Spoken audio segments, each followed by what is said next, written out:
Capítulo 17. O romance de Alfredo. Depois de alguns minutos utilizados por nós no serviço da higiene reconfortadora, Alfredo convidou-nos à mesa, onde Ismalha, com extrema fidalguia, mandou servir frutos diversos. Os senhores do castelo não podiam ser mais gentis.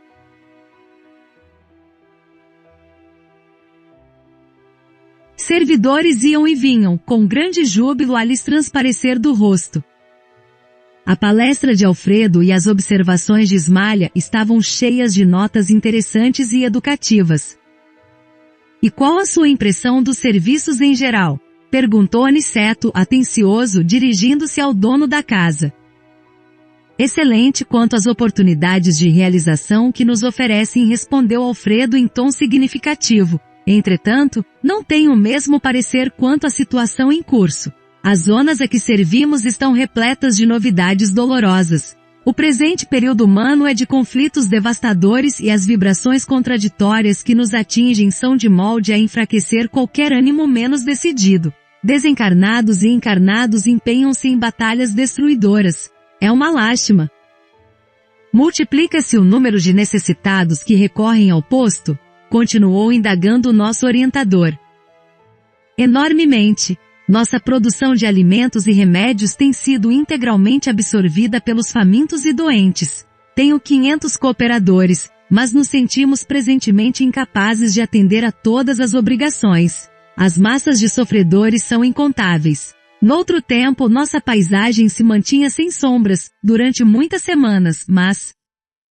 Nesse instante, Ismalha pediu licença para dirigir-se ao interior. E como Alfredo fixasse os olhos nos meus, aventurei-me a considerar, ainda bem que tendes uma abnegada companheira ao vosso lado. Ele e Aniceto sorriram, quase a um só tempo, falando-nos o administrador. Ah, meus amigos, por enquanto, não tenho essa felicidade em caráter definitivo. Minha esposa e eu temos o divino compromisso da união eterna, mas ainda não lhe mereço a presença contínua. Ela é a bondade celeste e eu, a realidade humana. Depois de pequena pausa, prosseguiu com gentileza. Aniceto conhece-nos a história. Vocês, porém, a ignoram. Sentir-me-ei, portanto, contente em relatar algumas lembranças com benefício duplo. Aliviarei o coração, uma vez mais, contando minhas faltas e vocês dois, que talvez tenham em breve novos serviços na terra, aproveitarão, por certo, alguma coisa das minhas experiências. Ismalha e eu guardávamos o escrínio de felicidade no mundo, no entanto, os salteadores perversos espreitavam-nos a aventura. Minha responsabilidade era enorme no campo dos negócios materiais e, longe de compreender as obrigações sublimes de esposo e pai, não procurava atender aos deveres justos para com o lar e os 2 filhinhos que Deus me enviará ao círculo doméstico. Ismalha, porém, era a providência de nossa casa. Esqueci-me, contudo, de que a virtude, a qualquer tempo, será atormentada pelo vício e minha nobre companheira foi vítima da maldade de um amigo desleal, com quem tinha eu inúmeros interesses em comum no campo monetário. Minha esposa sofreu, em silêncio, a perseguição dele por alguns anos consecutivos. E quando meu desventurado sócio verificou a inutilidade da atitude criminosa, em franco desespero buscou envenenar-me o espírito desprevenido. Começou por advertir-me quanto ao procedimento dela. Atordoou-me, envolvendo-a em acusações descabidas. Subornou criados domésticos e colocou espiões que seguissem minha querida Ismalha, nas tarefas de esposa e mãe.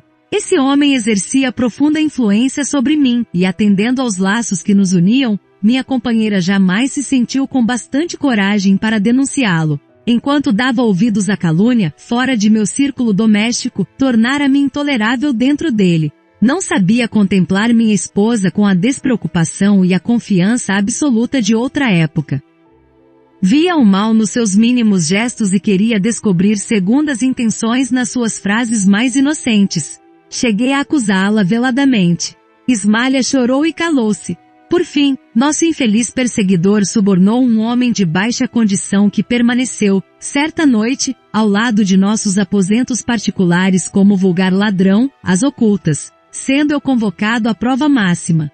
Penetrei no quarto em extremo desespero e acusei em voz alta ao ver a companheira profundamente tranquila. Ismalha levantou-se receosa da minha saúde mental, mas não lhe atendi os rogos, procurando, como louco, o conspurcado da minha honra. Abri violentamente grande armário antigo, vasculhando o quarto. Nesse instante, o vulto de um homem esgueirou-se na sombra do aposento próximo, e antes que eu pudesse agarrá-lo no meu ódio infrene, saltou à janela, alcançando o pomar de nossa casa. Corri desesperado, detonando balas a esmo, mas nada consegui. Regressei ao quarto e, para cúmulo da calúnia odiosa, o desconhecido deixará, atrás de si, um chapéu novo, rigorosamente moderno, para que se acentuassem meus sentimentos terríveis. Olhos com gestos, vomitando insultos, quis eliminar Ismalha banhada em lágrimas a meus pés. No entanto, alguma coisa, que nunca pude compreender na terra, paralisou-me o braço quase homicida. Vociferando blasfêmias, surdo aos rogos dela, afastei-me do lar, tomado de horror. No dia imediato, fiz valer meu direito exclusivo sobre os filhos e providenciei para que Ismalha, convertida em estátua de dor, fosse restituída à fazenda paterna. Contratei uma governanta para os meninos e logo após, tomei um paquete para a Europa, onde me demorei mais de 3 anos. Nunca me propus a verificações sérias e, embora tivesse o espírito incessantemente atormentado, humilhei os sentimentos mais íntimos, jamais procurando notícias da companheira caluniada. Certo dia, recebi uma carta lacônica na costa francesa. Um parente dava-me informações da esposa. Após 2 anos angustiosos entre a saudade e o abandono, Ismalha fora colhida pela tuberculose, falecendo em terrível martirológio moral. Deliberei então a volta. Fixei-me novamente no Rio. Eduquei os filhinhos e conservei a dolorosa viuvez no desencanto do coração. Os anos rolaram uns sobre os outros, quando fui chamado à cabeceira do ex-sócio agonizante.